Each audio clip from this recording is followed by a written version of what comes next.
What's up? My name is Angel, and this is part 1 on how to do the swipe. Check it out.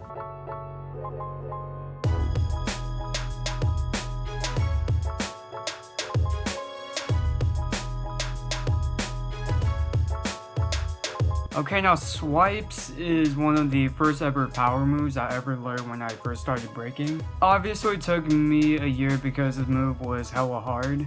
And even when I still got it, there were more tips I discovered that made my swipes a lot more powerful. Now in part 1, we'll discuss the basic swipes that you see in breaking. In part 2, we're going to discuss how to do a swipe from standing, so be sure to watch out for that one. Some prereqs that you need in order to do the swipe is transformer, L kick, and the 2-step. Now the transformer is obviously the entrance move that is needed when doing power moves, because if you look at the swipe very carefully, once my legs are in the back, they do the transformer.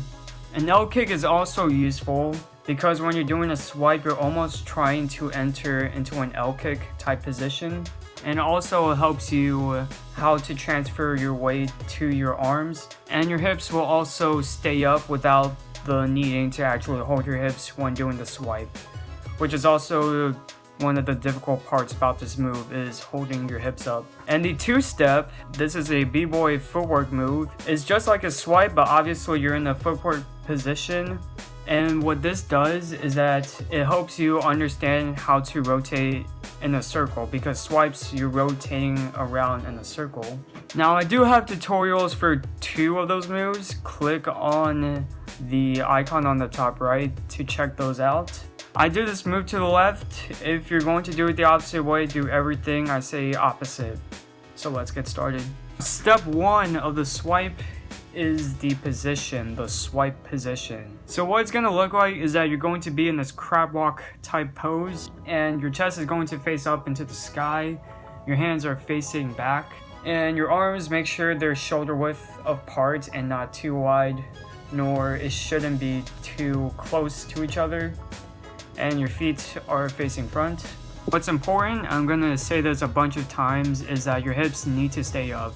If your hips are not up, it's not going to look nice, and you're just going to use up a lot more energy. Make sure to also tighten up your arms and your core to make it easier to hold the position. And one side of your body is going to be off the ground. Since I'm going counterclockwise, I'm going to have my right leg up and my right arm up as well.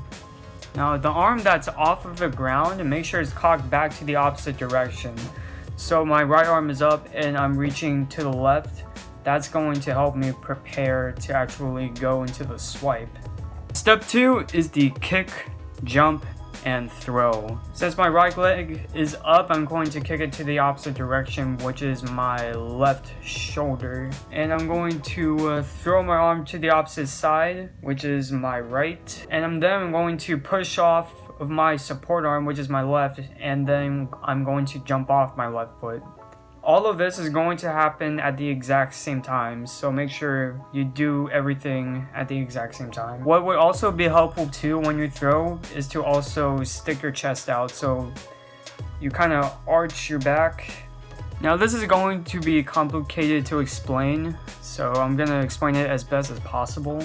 And when throwing, your arms should still stay within the shoulder width range. Now if you see I'm practicing this drill, that will help you too to understand what I'm saying. There's a line underneath my body, and when I throw, my arm shouldn't go far away from that line or even past the line. It should stay close to that line, and that's going to help your swipe stay more in place and you're not traveling in different directions, or else it will just be more harder. Now if you throw too far out, your swipe will just go far out. If you throw your arm more past your body, you're more likely just going to fall and just land on your face, and you do not want that. Okay, now step 3 is the catch. Now in order to catch the swipe properly, make sure the catching arm for your swipe is tight and strong. If it's not tight, you're just going to fall to the ground. Make sure to have your head to your catch arm so it will be easier for you to go into the handstand. And it also helps to think about going into an L kick type position. Okay, now step 4 of the swipe is the transformer. Now this is when the second hand comes in after the first arm catches.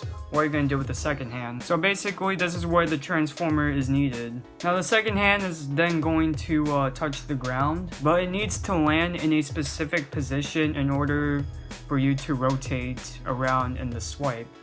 Now the best way I can explain this is through degrees. So basically there's the 0 degree position to where you're basically just reaching across, kind of like a cartwheel, and that's gonna cause your swipes to go in a straight line. That's not what you want when first starting. To actually rotate your swipe, you need to place your arm either in the 90 degree position or the 180 degree position. Now the 90 degree position is what's going to cause you to rotate in quarters, thirds, or even half a rotation.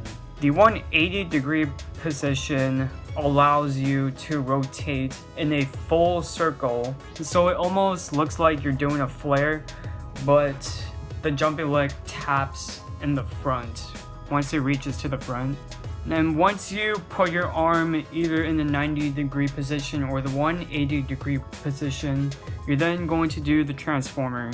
Now if you've seen the transformer tutorial, make sure to not scissor the legs or else you won't create momentum properly. Make sure the legs are swinging more circularly, and the weight is also on your arms, and that also helps your hips to stay up, which is again important for the swipe. Now step 5 is land and repeat.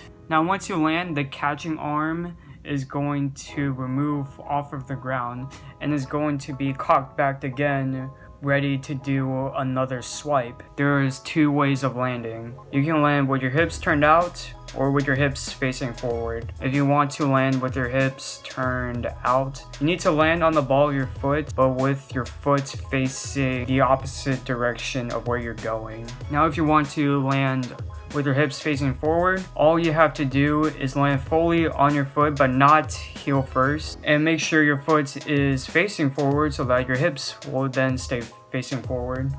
And then the support arm then pushes off of the ground at the exact moment when your jumping foot lands, and then you go into another swipe.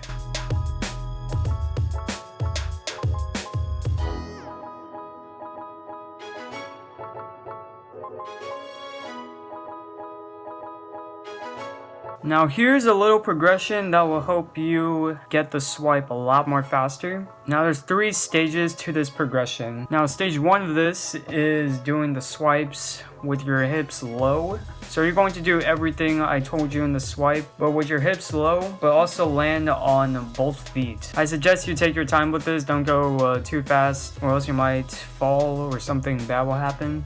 Now stage 2 of this progression is doing the same thing but with our hips high. You're going to do everything from stage 1 but this time with your hips up, but you're still going to land on both feet. And after that, the last stage is obviously doing the swipe on one leg. Now when doing swipes on one leg, you might be a little bit slow, and that's okay. But once you start to feel the timing and once you start to feel the rhythm, you can eventually do the swipes continuously, but do it faster and not with any sudden stops or breaks. And once you've mastered the one leg swipe, you can use the transformer to help you enter into the swipe. And then you got the move. Congratulations. Thank you guys for watching. Hope it helped you. If you have any other questions, be sure to drop it down in the comment section below or DM me on my Instagram. I'll have it over here. And the link will also be down in the description. In part 2, we will discuss how to do the swipe from standing. And with that, train safe, practice hard. See you guys later.